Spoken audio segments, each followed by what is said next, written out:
Hello, ladies and gentlemen. This is Alex and Rich, and we have another episode of the Championship Online podcast here today.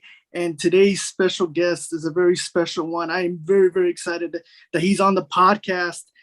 He is current the one FC Featherweight Champion of the world, ladies and gentlemen. He is also a fifth degree Taekwondo black belt and also a Ryan Hall brown belt in BJJ. This guy's done it all. He's done so many things. Also former Legacy FC champion.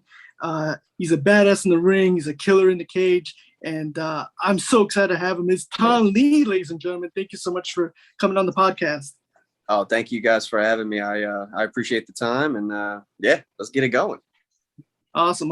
So first thing we like to do in the podcast, we like to do a quick 10 top fun questions for the fans to get to know you a little bit better. Is that cool? We do that with you? Yep. All right, awesome. First question. I want to round them out. First question: what is your favorite martial art movie of all time?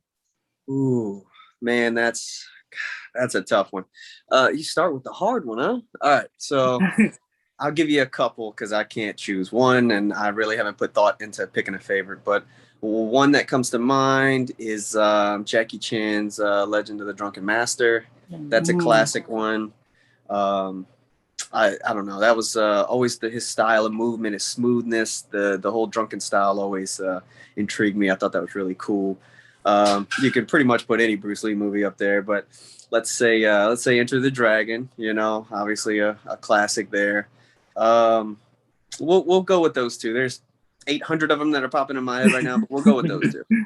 Awesome. Great movies. And then for the second, what is your favorite TV show of all time? I don't know. Oh man, you could name a few. You're killing me. All right, so I'm gonna name a few on all of these because I don't have favorite anything pretty much. Chappelle Show, The Boys,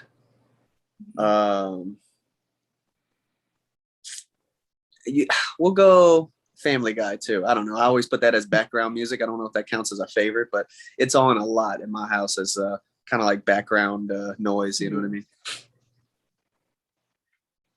Awesome.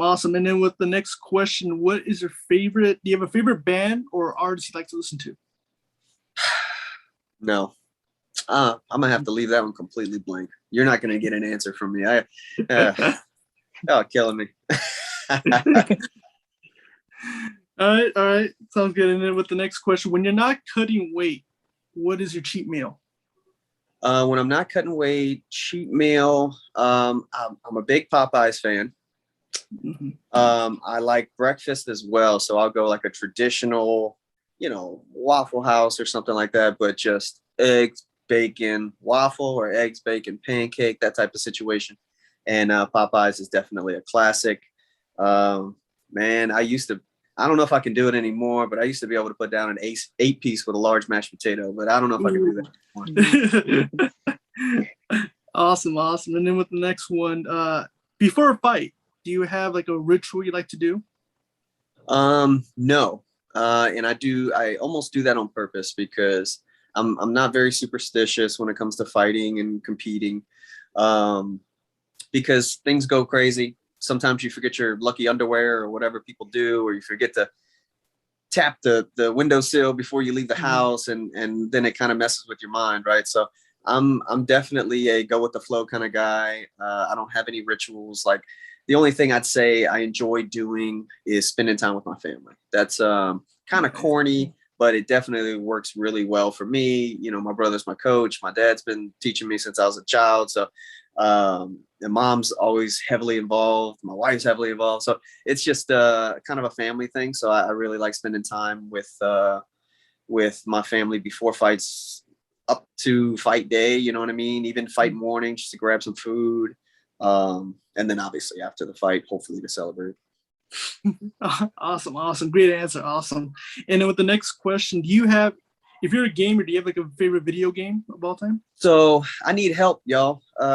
Somebody just hacked into my Activision account and I can't play Warzone anymore. Activision, help me out. Y'all denied my appeal. I need some help trying to play Warzone. I got kicked off and I can't play no more. I guess somebody hacked in and was hacking and whatever. But they changed my username and everything. So I need some help. But Warzone is definitely the hot one right now. Growing up, we did a lot of, you know, like Tekken and GoldenEye and all that. You know, I like to play Smash Brothers. I suck at it. You know, those fighting games are always of interest to me, but I've been on Call of Duty, and before that I was on PUBG kind of hard. Awesome. And then with the next question, outside of fighting, do you have any hobbies you like to do? Anything you like to do for fun? Yeah, I mean, it's kind of typical answers, but you know, spending time with my family is a big one. Mm-hmm. I like outdoorsy stuff. You know, my wife likes to go on hikes and walks and things like that, and we like to do that. I haven't gone to a ton of different places, but you know, we've been to like Denver and hiked and been out of the country a little bit and tried to explore a little bit. So it's been a lot of fun. But outdoorsy stuff is definitely big. And then as far as like fun with the boys type situation, you know, playing ball, we'll play football, play basketball. I like to, you know, mess around with sports a lot, and we'll go out on the weekends and have a little fun and hang out and have some social time. That's about it. Cool. Awesome, man. That's great. And then the next question, do you have a favorite sports team? I don't follow it well enough. I used to be a big Steelers fan. You know, Big Ben and Hines Ward and, you know, Santonio Holmes with that cat. Like I was into football for a little while, and I just when I started fighting and especially when I turned pro, I focused a little less on that and put a lot of focus into obviously training and spending time in the gym. So I don't get to watch it as much as I used to. I used to watch football a lot. I'm still a football fan. I don't know enough about basketball anymore, man. I used to follow it, but I enjoy watching the playoffs and the finals and all that good stuff. But I think I've watched maybe a game and a half of this finals. I've been so behind in sports. It's embarrassing. Awesome. And then this is the final question. So with this one, if you can have a fight, but that isn't a fighter, so either a celebrity or a character from a movie or a TV show or a video game character, anyone, who would you like to have a fight with? Man, I don't know why this just popped into my head. It's a really hard question, first of all. So I'm mad at y'all for asking. But if I could do some type of character, I guess I'd go maybe I don't even know his name. It's a character on Tekken, and he was a bunch of wooden logs, but he would mimic all the other characters. Oh, yeah. But he did his style so smoothly, you know, like he had everybody's moves, and he's kind of like the ultimate guy, right? Like if you knew everybody's moves and you could do them better than or just as well as the other guy, pretty much you'd be undefeated. That seems like the toughest challenge possible. I'd like to fight him. Nice. That would be awesome. But awesome, man. Thank you so much. And once again, you know, thank you for taking the time to be on the podcast. We've been wanting you for a while, so really appreciate you taking the time to do this with us. Yeah, man, no problem. I'm enjoying it so far. So what else you got? Awesome. So like, you know, with everything going so well, you know, you're the current ONE FC Featherweight Champion right now, you know, is there anything upcoming, anything scheduled, or, you know, how's everything right now? So right now I'm, you know, post fight, obviously won the belt the end of October of last year. And I've been dealing with a couple of injuries since then. I've had 3 surgeries on my right index finger. That's hasn't been going great, but the recovery process, had the last surgery a few months ago now. Healing's going great. I'm feeling really good. I'm ready to schedule something. So One and I are kind of talking back and forth, and we're trying to figure out what the next move is. So that's something to look forward to for myself and for you guys too, just to kind of tune in and see some action. So that's going to be soon. Hopefully I have some news for you guys in the coming weeks, you know, not a matter of months, in the coming weeks. Yeah. So sooner rather than later. So that's always a good thing. I had some injury, a small injury on my left hand. We're all healed up. We're good to go, man. It's just been a hectic time. Post-fight, pretty much my entire family got COVID at different times, so we were dealing with that. I have a 4-month-old now, so that's awesome. My daughter, congratulations. During that, thank you during that time. So it's been crazy with the surgeries and the hospital for the newborn, and all the COVID stuff. So all that's passed, and we've been on a really good schedule, and yeah, can't wait to get back in there and finally get my chance to put some hands on people. Awesome. Yeah, I can't wait. Yeah, because like I've been following your career. Probably the first time I ever saw you was when you did the Ultimate Fighter. You were on the Ultimate Fighter, and then I've been following your career ever since then. And you know, when you won the title, when you won FC title, I was so happy for you because I'm like, finally, from watching from the Ultimate Fighter and building your career, and now winning the World Championship.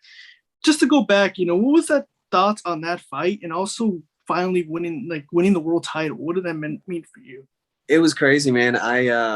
You know, you put a lot of time and effort into something like this. Like it's not something you do as a hobby. Obviously, it's my career, it's my life, it's my passion. It's something I love to do, but it does take a lot of hard work. So really having all that build up into one final moment, man. As soon as the fight was over, as soon as I hit him and the ref pulled me off or separated us, I had to just continue walking and telling myself, like, let's hold it together. I know I'm going to have to do an interview. I got to stand here and get my hand raised and all this shit. Let's hold it together. And then when you want to freak out and cry like a baby, we'll do that later. So that's all I could think of. I was laying on the mat, like, okay, don't cry. My brother and my coach came up to me and was, you know, cheering, talking. They were super happy. And obviously that makes you even more emotional. So I'm trying to just ignore them, tell them to shut up, try to not listen to them, and try to not let all these emotions kind of come out, because if they do, there's no interview. I just be pouting like a baby, man. Yeah. So it was awesome. I'll tell you that. It was really cool to be able to finally, you know, get a chance to get in there and fight for something that I feel like I did a really good job earning through my entire career. Sometimes I feel like, you know, obviously I fell short on a couple of things, and sometimes I didn't get what I thought should have went my way. So it's a bunch of ups and downs in this game, man. And it's awesome to be able to kind of celebrate with the team, but have it all come to that final point. And as soon as I got pulled off with that final punch, man, it all hit me, and tried to hold it together for the interview. The interview was a little crazy, and then we got to the back and I finally let it all out. It was a lot of fun, and it was a relief. That's awesome. That's awesome. Yeah, because I remember watching that fight, and finally when you won the title, I was like, oh my God, like I was so happy for you, man. Because again, watching all these years and finally win it, you know, it was so amazing to watch. And but also the way about you is your fighting style. Like you're a stand-up guy, but you could do everything. You go on the ground, you can go stand up, and the way you just, because all your wins are all finishes, and it's just crazy to see. Because like you go for the finish. That's what I like about you, is that you always go for the finish. And also, you know, being with ONE FC, you know, you're 4-0 ONE FC. How's that relationship been like working with ONE FC? It's been great, man. No complaints. They've been obviously supportive, helpful. I've done a really good job of putting together shows in times where, you know, not a lot of shows were going on in countries that were really, really locked down. So they've really put their neck out there trying to put on shows for the fans, and obviously to keep the fighters employed, and you know, allow us to keep having fights come our way. So it's really cool. Obviously, I've enjoyed dealing with them, and you know, one championship is my home. As long as everything, you know, works out contract wise, which is coming up now before we sign on the dotted line for our next opponent. So yeah, as long as everything works out that way, as you know, as long as I feel like I get what I deserve, we're at home, man. This is a beautiful place to be. I'm happy to be with them, and it's really cool that, you know, there's some small talks about doing cross promotion stuff. So even if I wanted to get my hands on some other guys, I don't have to leave. I can just do it from the comfort of one. So it's nice. That's awesome, because like the things they're doing FC, you know, even the guys are bringing over, you know, they've been doing really, you know, awesome work. But also, what is it like working with the owner, with Chatri? What's it like, the relationship like with him?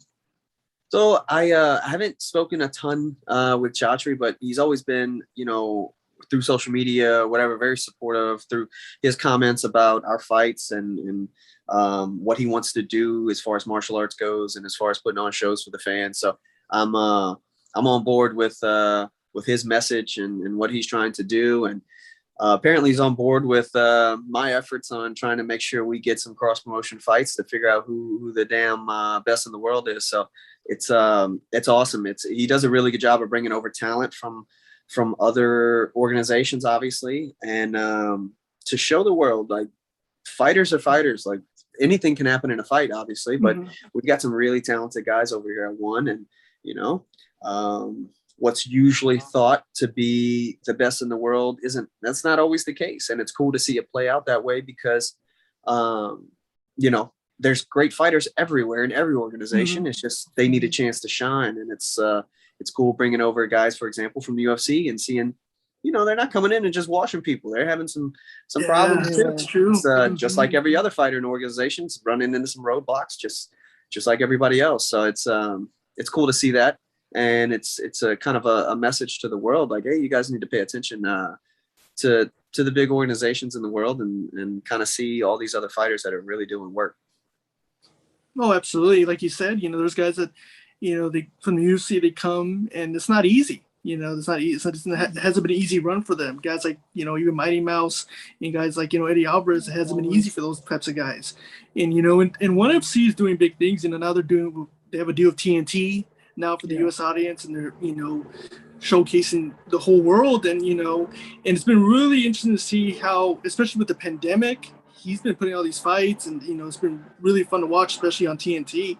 But also, I wanted to get, the beginning of your journey. I want to go back forward to the beginning. How did your journey to martial arts, how did it all begin for you?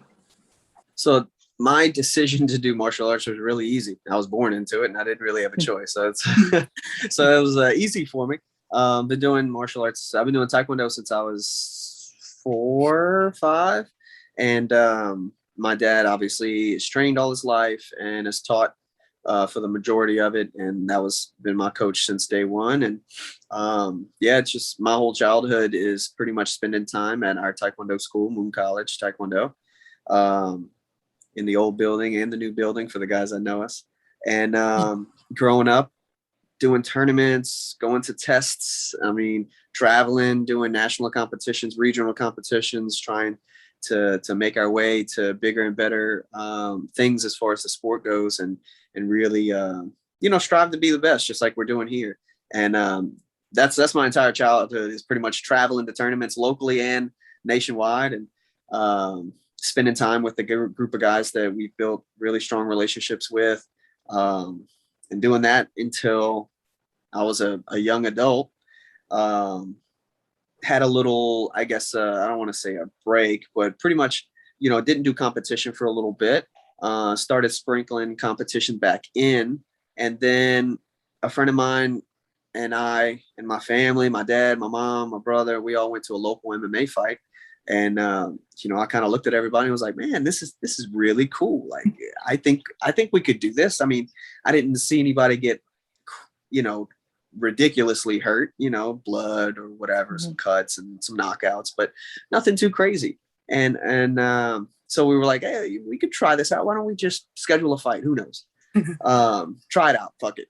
So we ended up scheduling a fight before we had any training at all, and stepped into a gym and spent a couple months trying to learn how to throw hands, trying to learn how to wrestle, trying to learn how to do jiu-jitsu, which obviously in a couple of months, you're really not learning shit. We got lucky. Our first fights, my buddy Carlos Vera, myself, we ended up getting first round knockouts. I don't know how, but it ended up working out okay. And we started training like professionals from then on out. I kind of have like an obsessive personality, I guess. So, when I kind of get onto something, I go all in, and ended up going down that route and doing a bunch of amateur fights and turned into pro, and now we're here. That's awesome. It's so cool to hear. And also, but like, what is it like also working with family? Working with your dad and working with your brother. How's that been all these years working with them? It's great. I wouldn't have it any other way. I know some families don't mesh like that. They don't vibe like that. It just, I get it. It's fine. It's different. Our family's oddly close, and we pretty much talk about everything and share everything. And you know, it's weird and it's close and it's awesome. And it's cool to be able to have those guys that you're that close to, family, support you in a different aspect and something that they have some experience doing. So it's really cool that my brother, he's an amateur fighter, but he's my main coach. Like, you know, he knows me so well. He knows what I do. He knows my game. He knows how to try to break it. And we just develop in the right direction together. Obviously dad's been there since day one, so he knows me better than anybody. How I move, my mentality, what I'm thinking. And it's awesome because, you know, a lot of coach dads would have a problem with kind of letting go of the reins a little bit and understanding that, hey, I don't have a ton of experience in mixed martial arts, so let's let the other guys with experience kind of give, you know, my son some coaching and move him in the right direction, because I've got him to this point, obviously, and I'll help wherever I can. But, you know, you understand kind of your place and your knowledge base, and you kind of stick to that. And, you know, there's no ego. There's nothing like that. So it's been a wonderful experience, pretty smooth. And you can't, I guess it can't be better than that, in my opinion. You've got people who love you more than anybody else and care about you more than anybody else, no matter what. It's, you know, my family's there and have my back no matter what. And it's pretty cool to be able to have them support me through this part of my life too. That's awesome. Yeah. Especially like, you know, like you said, you wouldn't want to do it anyone but your family. You know, your family's there, they protect you, they know you. And also even watching your Instagram, like I'll be honest, like watching Instagram, like the last video you guys post when you guys are hitting each other with the boards for you and your brother. Oh my God. That was awesome.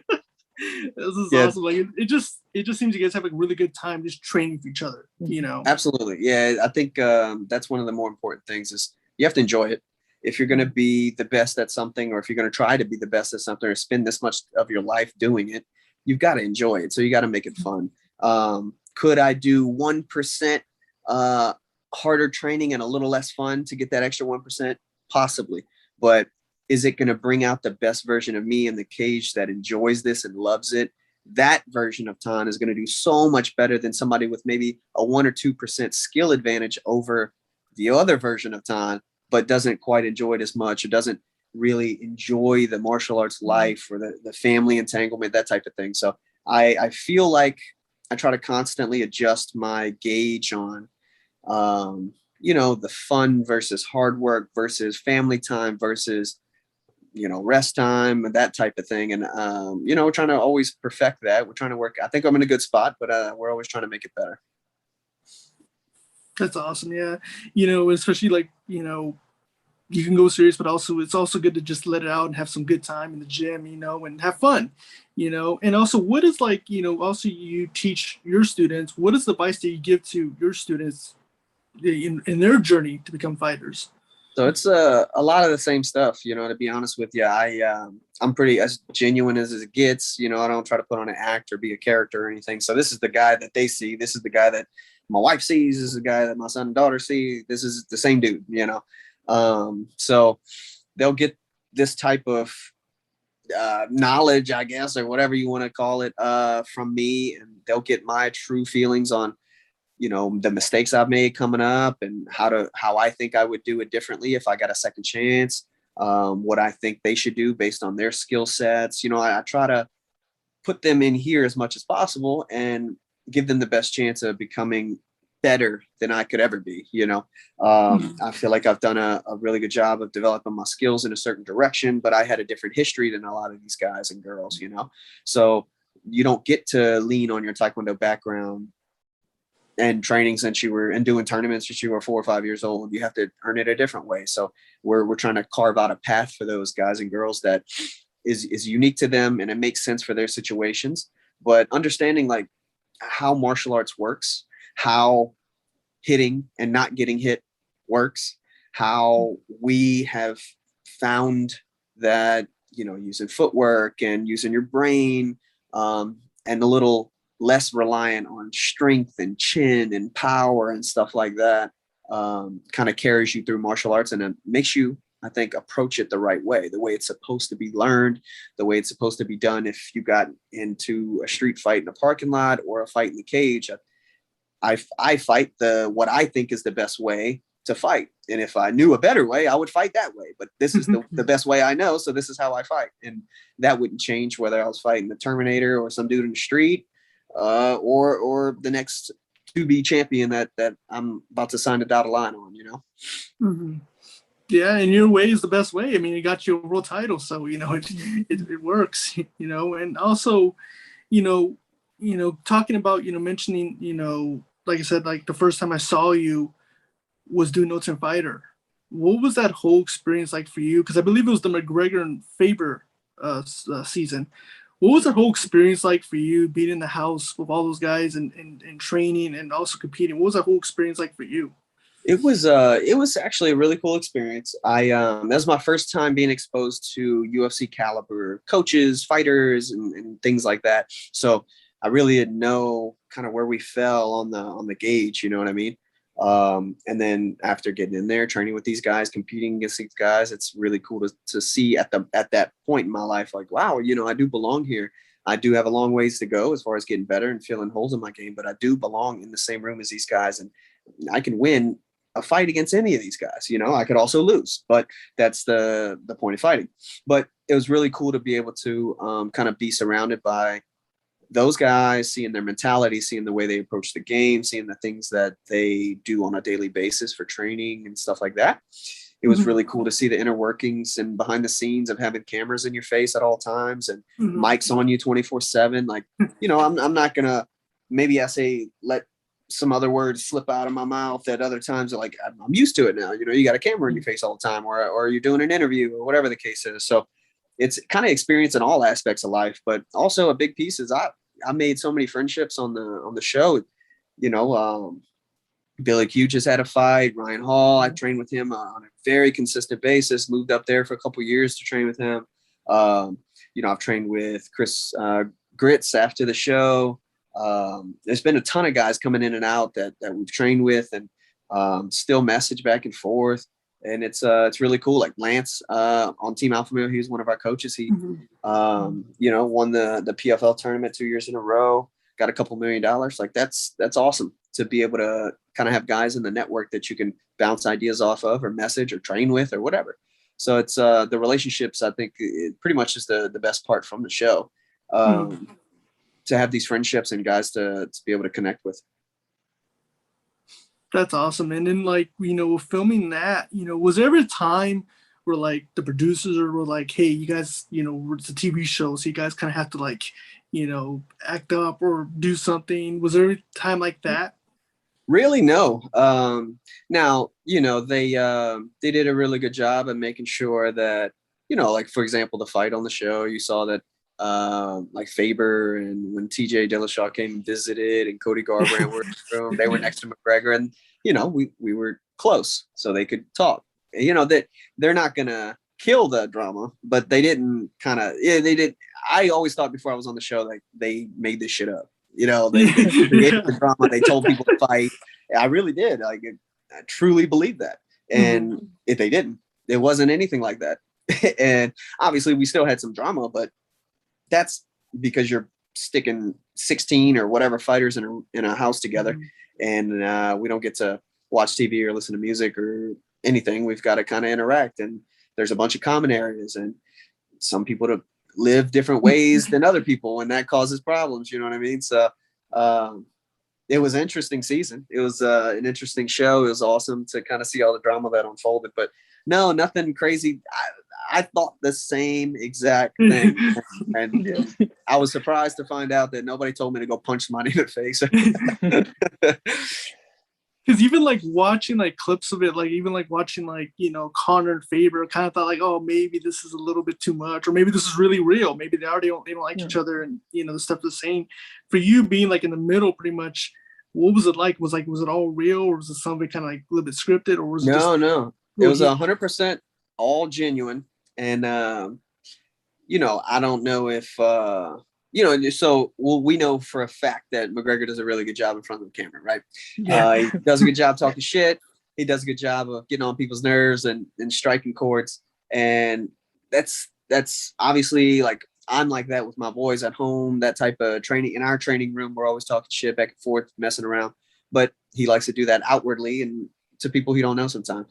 And, you know, he started the talking and they go back and forth, and y'all saw the clips, you know, kind of waiting to enter into the gym where they're going back and forth. And I think Faber bought McGregor some sandals, and they were fun the way they talked, and it was hilarious. But that was all real, all genuine, just shit talking back and forth, and it was very entertaining. Oh yeah, because even as a fan too, because I even like same thing. I'm like, oh man, I'm just wondering if this is not scripted or is real, but like the fact that you're telling me it's real, that just makes it, you know, more awesome. But you know, also like speaking like, you know, with McGregor, you know, I wanted to get your thoughts, you know, especially when there was, you know, the big fight with Poirier versus McGregor. You know, as someone as, you know, as an expert, especially in the stand up, what were your thoughts on that, on the Poirier McGregor fight? And also with the leg and injury, you know, give me your opinions and thoughts on that. That was wild, man. I, you know, now that I'm going to answer a little better than I could have a couple of weeks ago, because, you know, a little bit of information finally came out saying he had some stress fractures or whatever on the shin. Like, I get it. That makes sense. The man put that to the side, decided to go out there and put on a show for the fans anyway. It's really unfortunate how it played out for him. And it sucks to see it. Anybody, whether you love him or hate him, deal with an injury like that, you know, that Anderson Silva Weidman type situation. And just because it didn't happen on a kick doesn't mean it was any less painful or gruesome, or, you know what I mean? So it was, it's rough to see, man. And, you know, I hope he comes back. I know obviously he's got his rod and screw, and they had surgery and he's doing well, but, you know, you hope to see him back in there and doing what McGregor does. And somebody said, I think, one of my coaches, friends, training partners, Ryan Hall, said he likes to see an MMA world with McGregor in it. I think it's good for the sport. I think it's good for business, things like that. So I don't know. It's I wouldn't, obviously you guys know me, so I wouldn't approach the amping up and the selling of a fight that way. But he's obviously doing something better than me, because I'm sitting here in my 2,000 square foot house, and he's got $1 billion. So he's doing something right. It's not my style, and I decided not to make that character out of myself. But hey, the man's doing a good job, and he's making a lot of money. He's doing big things for the sport of MMA. So just because I chose not to do that doesn't mean that he's not making good money doing it. But it's the fight itself, I tell you, was awesome. I'm a huge fan of Dustin's. Can't wait to get together and train with him. He's from Louisiana as well. The man's a monster. He has only gotten better with age. And as this man goes through round 2, 3, 4, 5, he just gets better and better and stronger and stronger. And it's awesome to watch him fight. And it's awesome to watch him evolve as a fighter, to see, you know, where he came from for his first matchup with McGregor, even to the second and, you know, and third. So it's been really cool to see his growth, and it's been inspiring. He's a monster, man, and he's such a great fighter. Oh yeah, absolutely, definitely agree. And you know, also, you know, with the sport and everything changing, especially like, you know, now, you know, with YouTubers and these TikTokers now getting into combat sports. What are your thoughts on that? You know, Logan Paul eventually want to go into MMA. What are your thoughts on it?